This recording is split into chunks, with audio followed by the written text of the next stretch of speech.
Someday I'm gonna look back at this and say, why didn't I tell him to stop?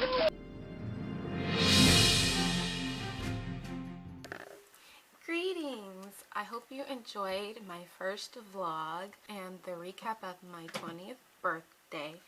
The reason why I chose that to start with is because like about a few weeks prior to, my husband and I, who was then my boyfriend, had kind of shared our feelings for each other, and we had been going back and forth on the site where we met, like in the messages, talking. Like we seriously had almost like novels. That's how much text there was in the midst of that. Then we actually started texting on our phones to each other, and that I think was a significant point because that was the first time when I started to try and really include him into my life.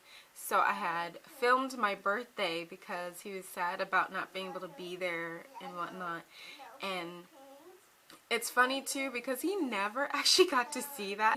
And he even asked me, he's like, what happened with that? And I was like, well, I got busy because that week was actually really booked. And then I was like, I don't know. I just never got around to editing it all together and getting it to him, which is so stupid. But I don't know. I don't think it really bothered him. I think it was funny for him to see something I'd meant for him to get ages ago. And he already knows I'm a procrastinator, so I guess there's some forgiveness there. I did that because that, to me, seemed very significant to the starting of our relationship. Next, I will recap my first coming out to the East Coast. Let me kind of backtrack. Our relationship started online, and my brothers, when I was planning to come out to the East Coast to visit him for the first time, were making jokes that like as soon as I got off the plane, he was gonna like pimp slap me or something. And I was like, okay, seriously guys? And they were actually still encouraging me, like, you should go, because I went through this period where I was like, I don't know if I should, and we didn't really have the money to get me out there, but he had said he would pay for my return trip back. And I was like, okay, but I was still kind of iffy about it. So they actually had encouraged me to really go through with it. I was like, okay, I'll do it. And then that's when my brothers start telling jokes like that. I'm like, really guys? First you tell me I should go, but then you're like, watch him be like an axe murderer. Which is funny because within the first week of my being there, Robbie comes in. He had disappeared. We're about to sit down and eat dinner. Even back then, he had this habit of like wanting to film food and take pictures of what we're about to eat. He's so cute. And his mom and I are sitting down to eat, and he comes raging into the room with this ski mask on and a chainsaw going, and I'm like, oh my god, my brothers were right. And I just started freaking out, and I was like, oh my god, and he's coming at me with this thing, and he had come from outside, so he comes through the side door, and I'm screaming my head off and ducking and running around the table to hide behind his mom, because I was like, well, he might want to cut me up, but I don't think he's going to want to cut up his mom unless she was in on it. To this day, he thinks it was the most hilarious thing he had ever done, and he has a tendency to play practical jokes like that on me. One day I will find a way to get my revenge. I wonder if there's something wrong with me because I ended up marrying him. Maybe I just have problems. And I hope you enjoy watching the random moments of our time together and experiencing the start of our journey in life.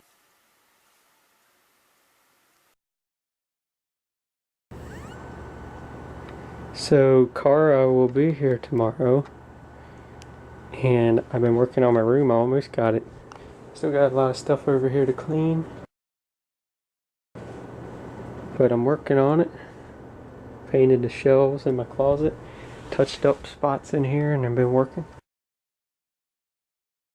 and doing a whole bunch out here. We got a disaster area out here, and we're gonna see if we can get this all cleaned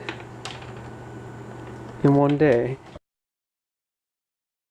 Painted the walls last night. Still got some work to do, but in the process, I got to go to work. But now I come home and finish. It's been pretty cool actually. I'm enjoying it, and I'm very happy. What is it, Fonzie?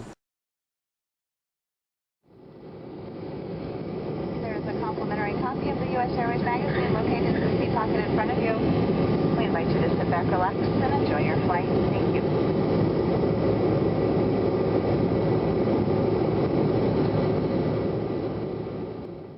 Cara's in here, but we can't see her. It's like pitch dark in here. So you let your mom know that you landed okay and everything's going well? Yes. And apparently my sister has been locked in their room all day playing with toys. I know soon she's going to be asking when she's going to go and pick me up because she doesn't understand what a month means. Oh no. It's going to be interesting. And of course then there's going to be, oh, can we call Cara? I want to talk to Cara. And I'll be like, no. Oh, you're not gonna talk? Oh my goodness. You're just kidding.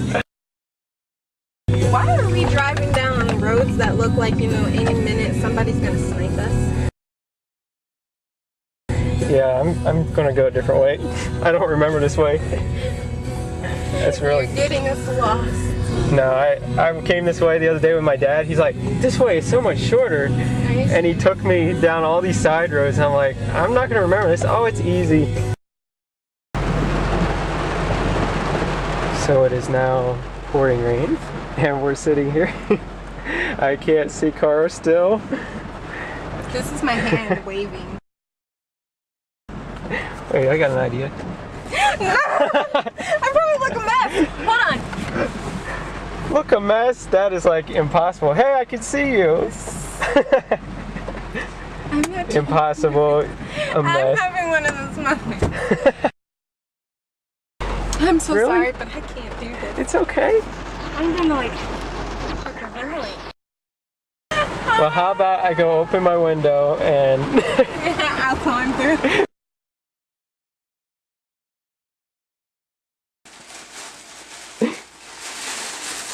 Yeah, I kind of loaded it. It's like, oh, like lots of pink paper.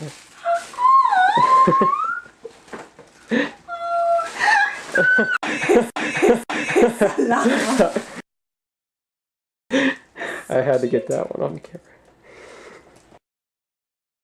I am super llama. I'm gonna make you a cake. That white one, is that a llama? Yeah. Where did we find that at? The gospel shop That's the actually. first time I seen a llama stuffed animal. Oh, it's so pretty. Why are you recording this? Gosh, I love this. Gosh. It's so pretty. I was gonna wear it. It's got a little clasp too. It's like big meaty hands.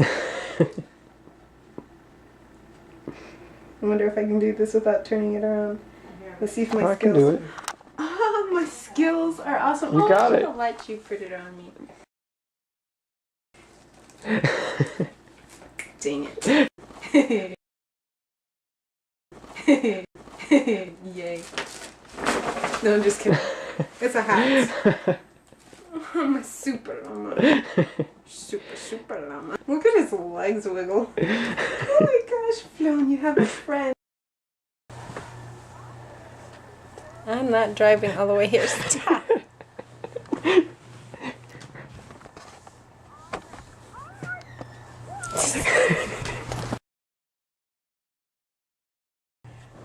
Why are you yelling in my ear?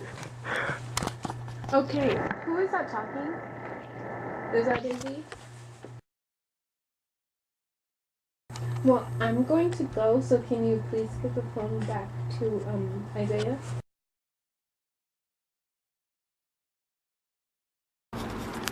So we're going to some mysterious place to eat, and Robbie is not being forthcoming in the information, so we will see where we are going. She is super hungry. She's hungry. And likely not to eat dinner when we get to wherever we are going.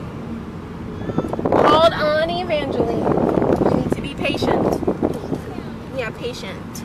She's also kind of cranky because she didn't take a nap today. So. But that guy seriously is just sitting there, sped through, and got creamed by that SUV. You can't see the person, but you can see the cars. I'm cracking. And then you got your good Samaritans who had run over as soon as it had happened. I wonder if the guy's okay though. Losing this time. He must have some serious whiplash. I've been pacing one day for almost a month. But like I said, I just like seeing people who are decent. Yeah, he told a little bit. So are you gonna give me a hint about it? No. You've had plenty of hints. I've not had any hints. Plenty of hints, you just didn't pay attention to them.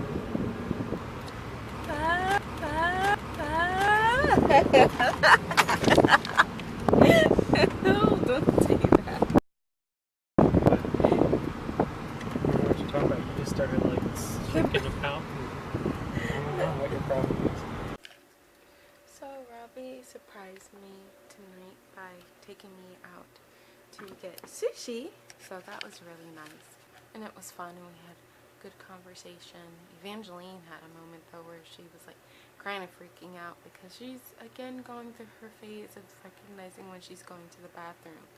And she's the kind of kid that she is afraid of the sensation of going. That was interesting in the restaurant. And people kept looking at us because we were telling her shh and stuff, and not like we weren't being sympathetic, but when we're more I guess babying to her, she freaks out even more. So it's not encouraging. It doesn't make her feel brave.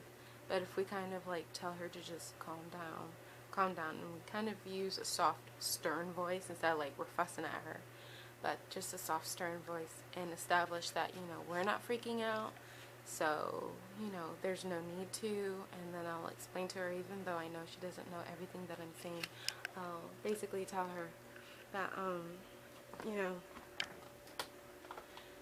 everybody goes, and that it's normal, and it's okay, and she's gonna be alright.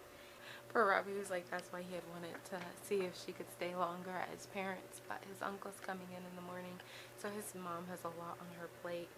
But it was still a nice evening, I think, and I got to eat sushi. But I've got to brush my teeth and stuff, and Robbie's in the only bathroom